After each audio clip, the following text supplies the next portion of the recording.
Welcome back to the Hip Replacement Podcast. I'm Chris Bystriansky, your host.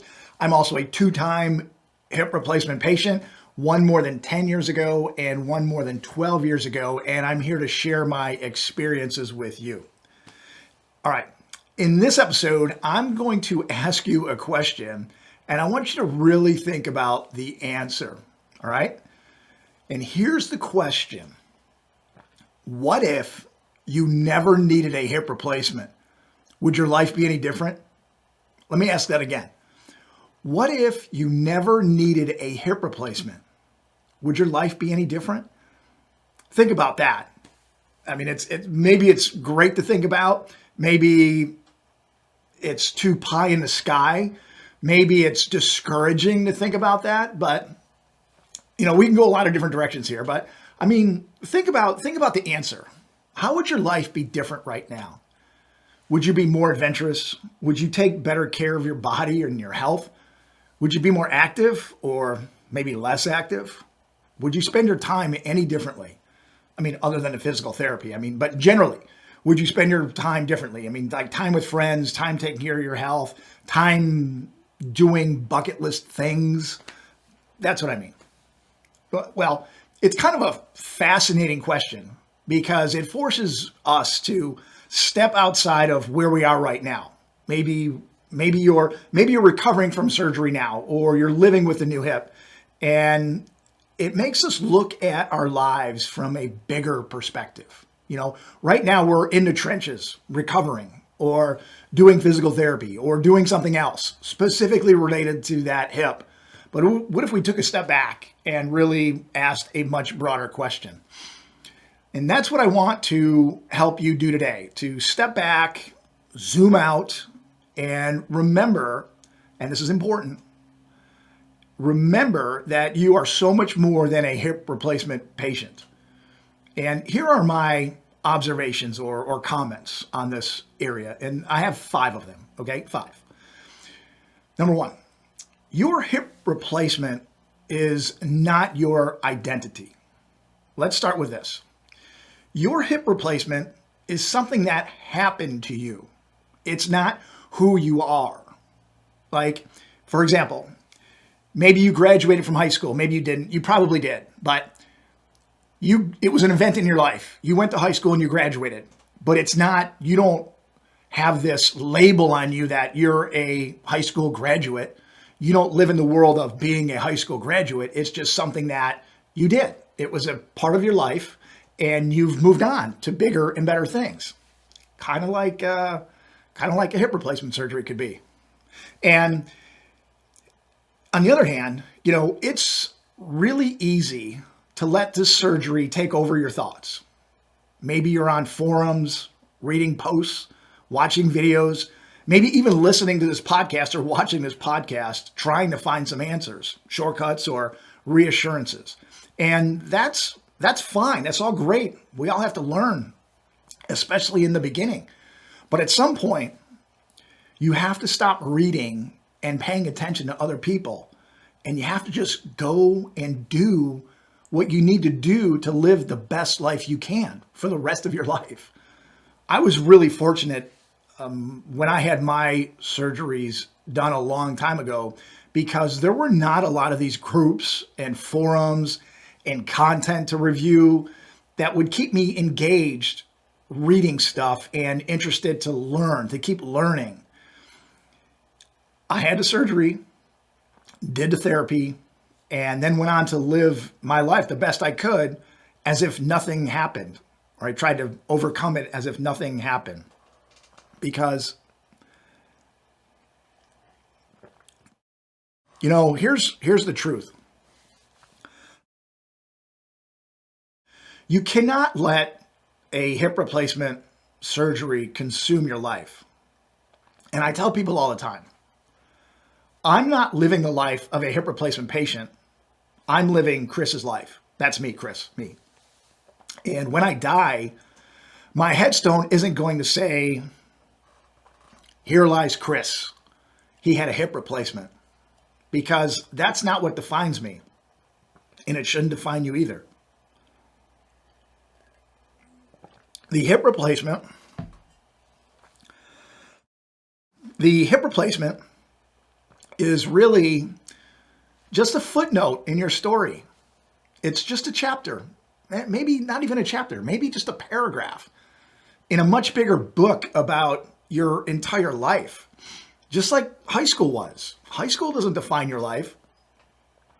It was just a little piece of your overall life. And you're the author of your life's book.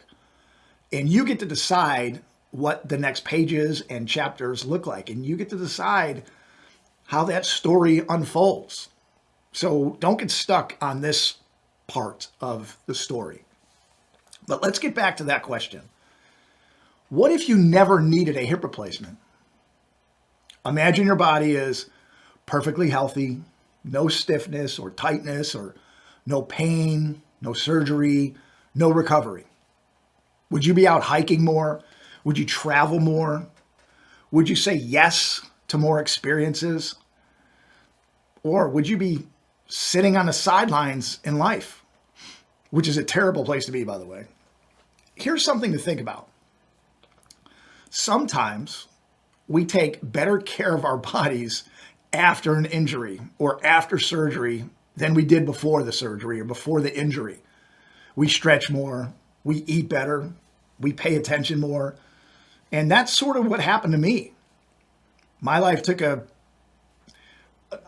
much more positive angle, trajectory, if you will, after my hip replacement surgery because I wanted to get back. Not back, I wanted to do more. But what if we didn't need this wake-up call of surgery to start doing that, to start living better, to have a change in trajectory of our lives? If you didn't need a hip replacement, would you still be making your health a priority? Or would you be taking it for granted, which is something I did. I took it for granted for a long time. Because the truth is, some people never needed a surgery to start taking care of themselves, which is great. It's aspirational. That's wonderful. I wish I would have done that. But others, like me, we do need some type of wake-up call. But either way, we have all the same opportunity now, today, to live better, to change our trajectory, and to do things a little bit differently and better, frankly. Number 2, don't get stuck in the patient mindset. It's important not to spend too much time of your being the hip replacement person. You know what I mean? The one who's always talking about the hip replacement, reading about it, comparing notes, analyzing every ache and twinge, reading everything they can about it. I get it though. You want answers. I wanted answers.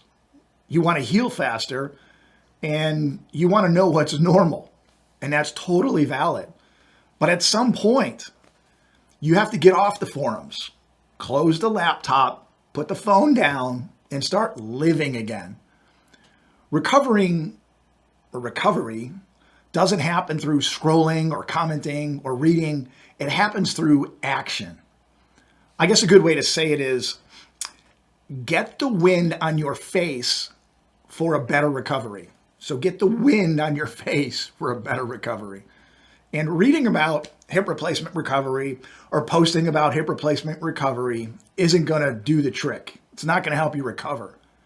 The act of doing something will help you recover. And reading about it is a good start. Listening to people's stories and something inspirational, maybe like this, is a great start. It may be a great foundation, but you got to get out there and do stuff. You got to get out there and do the therapy. You got to get out there and be the person you want to be, regardless of this thing that happened to you with the hip replacement surgery. So ask yourself, are you acting to improve your hips as much as you're typing about them? Are you spending more time reading about recovery than actually doing things to help you recover? When you spend the energy constantly searching and comparing, you're just dipping your toes into this ocean of recovery. You're not really diving in. You're not really committing. You're not doing the things necessary. And if you want your best result, if you want your strength, your mobility, your life back, you've got to dive in. You got to go all in. And this leads me to number 3. You have to dive into recovery. Go all in, right? The people who get the best results are not necessarily the ones who know the most or read the most or post the most. They're the ones who do more, who act more. They show up for physical therapy. They take daily walks. They're active. They eat fuel to recover. They surround themselves with positive, active people. And they don't make recovery their identity. They make it their launch pad into a bigger and better life. Doesn't it sound really cool to have this thing happen and then it really propels you to something higher? Yeah, that sounds pretty cool to me. So don't just stick your toe in the ocean of recovery. Swim out there and grab your new life. Immerse yourself in it. Because your life and all the things you can do, all the activities you can do, all the impact that you can have in the world, in your family, in your community, in your body, in your health, all of that is worthy of the effort of recovery. So stop pussyfooting around and dive deep into that recovery and really take charge of the rest of your life. And don't focus on what's going on right here, right now, because there's something much bigger beyond this. Okay, so if you're feeling down, if you're feeling like, I don't know if this is ever going to end, I don't know if I'm ever going to get better, just know this is a very short period of your life and that things can get better. Take action, be more active, do whatever physical therapy you need, do whatever needs to be done to really go and grab the rest of your remaining time on this planet. Okay? Number 4, living beyond recovery. Here's something I remind people of all the time. Life should not end when the surgery begins. It should be like the opposite. It's like you should be reborn when the surgery begins, because that's the starting point of the rest of your life. Sure, there might be a slight pause while you're healing, but your hip replacement is a detour in life. It's not a dead end. It's just something that you go around and then you get back on track, and maybe it was even faster, a better drive, a better trip, a better journey than you would have had if there was nothing, no bump in the road or nothing, no challenge like this in your life. I mean, I look at things differently. Little things are more important to me now. A sunrise, the smell of grass, just having a small, simple time. That just is more meaningful to me. And I think it's because of my hip replacement surgery. I mean, there's a light at the end of the tunnel. I mean, that's kind of a silver lining. And if you handle it right, it might even be a shortcut to a better life. You get to rediscover your strength, your resilience, your gratitude. You get a second chance to move, to explore, and to be active without the pain that held you back for so long. I was in pain for years before my surgeries. Years. And I put them off as long as I could. So that meant I was in pain longer than I probably should have been, because I was in denial and I didn't want to have hip replacement surgery. And that's all great. But I really put it off. And it put off rediscovering who I could be after a hip replacement surgery. And just having the second chance, that's something that's very powerful.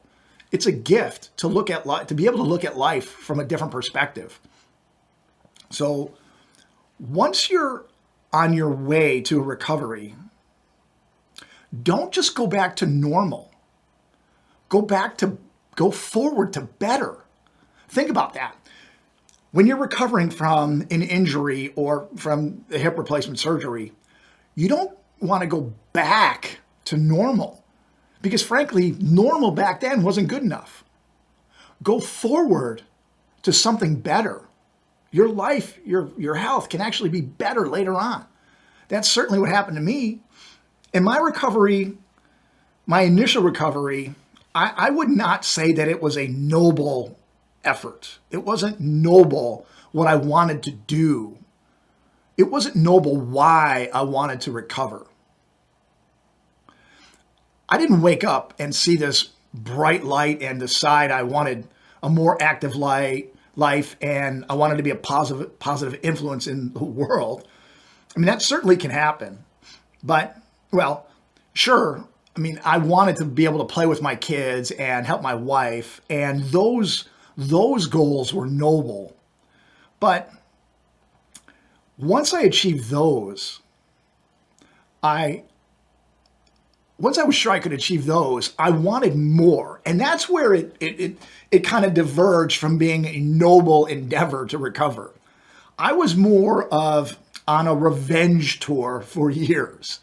I was more of the attitude that I wanted to show the world, show other people, really stick it to them, or maybe even get back at the world for trying to knock me down. I guess my attitude was, okay, world, you did this to me. Watch what I'm going to do. Watch what I do with the rest of my life. Watch how I'm more active or healthier than other people my age, regardless of them having a hip replacement surgery. And you could do this too. Number 5, make it a footnote, just a little blip. In the end, the ultimate goal should be pretty simple. Make your hip replacement just a small footnote in your story, in your overall grand story of life. Something that just happened, but didn't define you. When someone looks at your life, when you look at your life, they should see, or you should see, something else first. Your adventures, your work, your relationships, your impact, your joy, your loves, your passions. The surgery, that's just a sentence or two in the middle of a long, inspiring book. So don't spend too much time writing the chapter called My Hip Replacement Surgery, because it's not that long and it's only as important as you let it be. Turn that page. Get back to living your life, not the life of a hip replacement patient. Are there challenges as you go through this recovery? Absolutely, there are. But you're going to get past those. And maybe this ache and pain gives you another opportunity to take better care of yourself. Maybe taking care of yourself after the surgery helps you fend off something that would have been much worse. Maybe your health would have deteriorated much more significantly if you didn't have this hip replacement and decided to get more exercise, be more active, maybe eat better, do more exciting things in your life. So maybe a hip replacement was actually a good thing. I'm not saying it's not painful. I'm not saying it's not challenging. I'm just saying that maybe it was the least of alternatives that could have happened to you or to me. I mean, my dad had a heart attack way before my age right now. And because I was more active, probably because of my hip replacement surgery, maybe I fended off heart attacks. I don't know. But that's what I'm saying. I mean, we look at it sometimes like this is some bad thing that happened to us. And actually, maybe it's a good thing. Maybe it's a blessing. Maybe it's an opportunity to be like, whoa, man, I've got to do something different. Or I'm just going to take care of myself and live a more active, healthier, more fulfilling life. That's it. So ask yourself again, what if you never needed that hip replacement? Would you be living differently? And if your answer is yes, then start doing those things now. What's holding you back? Don't wait for the perfect hips, the perfect timing, the perfect circumstances, the perfect season, next year, next week, tomorrow. There's no need for any of that. You can do it right now. Take some action, positive people, do. And there's really no limit to what you'll be able to do for the rest of your life. You've already been given a new foundation to construct the remainder of your life. It doesn't matter that it doesn't look like anyone else's. It doesn't matter because we're all different. We all have different surgeries. We all go into surgery in a different situation. We come out in a different situation. Everyone's assets and capabilities are different, but that foundation of being able to take our lives and build something better is there. So build something amazing on your new foundation, whatever it is. I hope this is helpful. It's just the way I look at having the surgery, and I hope this is helpful as you approach and look at it and maybe take a step back and say, hold on, I can work with this. I can work with this for the rest of my life. Remember, the surgery does not define you. Your actions and how you carry yourself and what you do after is really what defines you. Thanks so much for tuning into the Hip Replacement Podcast. And until next time, I wish you the best recovery possible. Take care.